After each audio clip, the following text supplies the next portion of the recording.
जो मोहम्मद साहब थे वो कुरैश जनजाति के थे। मोहम्मद साहब का जन्म 570 ईस्वी में हुआ था। इनके पिता की मृत्यु इनके जन्म से पूर्व ही हो गई थी। इनकी माँ का देहांत जब ये 6 साल के थे तभी हो गया। इनके चाचा अबू तालिब ने इनकी देखभाल की, इनका पालन पोषण किया। बचपन में मोहम्मद साहब बकरियों की देखभाल करते थे। अपने चाचा अबू तालिब के आसपास रहकर बकरियों की देखभाल करते थे, उनको चराते थे। 25 वर्ष की अवस्था में इन्होंने 40 वर्ष की एक धनी महिला जिसका नाम था खतीजा, उसके साथ विवाह कर लिया। जब ये 40 साल के हो गए तो इन्होंने इस बात की घोषणा की कि इनको खुदा के नाम से एक संदेश आया है, इनके लिए खुदा ने एक संदेश भेजा है। यानी कहते हैं कि 40 वर्ष की अवस्था में इनको जिब्राइल का संदेश मिलता है। जिब्राइल के संदेश के बाद ये नबी कहलाए, और नबी का मतलब होता है सिद्ध पुरुष।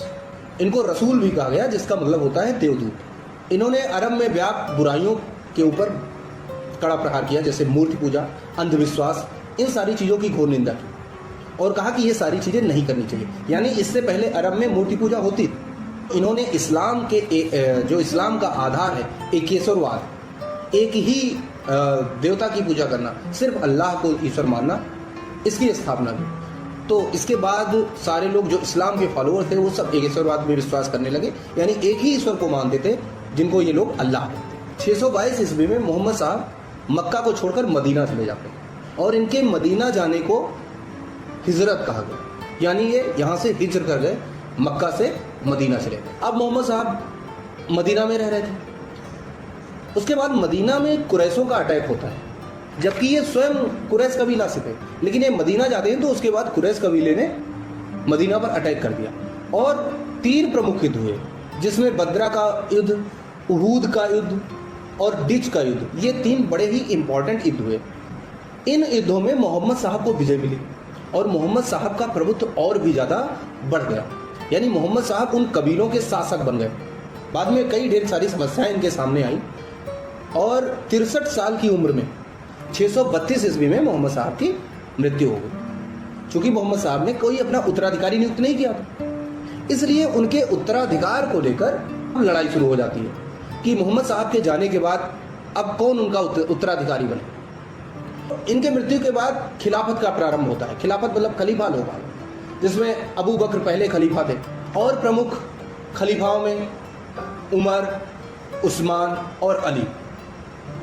एक्चुअली अभी ये उत्तराधिकार का युद्ध चल ही रहा था, तो कुछ लोग रियल उत्तराधिकारी के रूप में अली को देखते थे, कुछ लोग अबू बकर के खानदान के लोगों को उनका उत्तराधिकारी मानते थे। तो जो लोग अबू बकर के उत्तराधिकार को पसंद करते थे, जो लोग चाहते थे कि अबू बकर को उत्तराधिकारी नियुक्त किया जाए या उनका उत्तराधिकारी माना जाए, वो लोग मोहम्मद साहब द्वारा किए गए कामों और उनके कथनों पर पूरा का पूरा उसी तरह से विश्वास करते थे जैसा कि मोहम्मद साहब ने कहा था, और इस उनके कथनों और कार्यों को सुन्ना कहा गया। क्या कहा गया? सुन्ना। तो इसको फॉलो करने वाले लोग सुन्नी हो गए, और अली जो कि मोहम्मद साहब के दामाद थे, तो उनके आसपास के लोगों को, उनके अपने लोगों को शिया कहा गया। तो इस प्रकार से इस्लाम धर्म 2 भागों में बढ़ जाता है, सुन्नी और शिया में। तो एक तरीके से देखा जाए तो शिया और सुन्नी में बहुत ज़्यादा अंतर नहीं है, इनकी पूजा पद्धतियों में भी बहुत ज़्यादा अंतर नहीं है।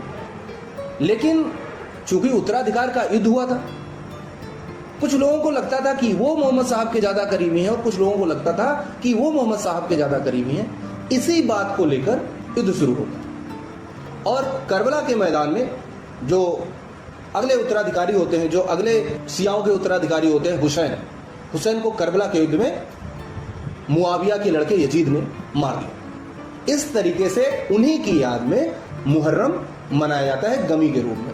तो जितने शिया होते हैं वो लोग हुसैन की याद में ताजिए निकालते हैं और गमी मनाते हैं, दुख व्यक्त करते हैं, क्योंकि करबला के मैदान में ही, करबला के युद्ध में ही हुसैन को मार दिया गया।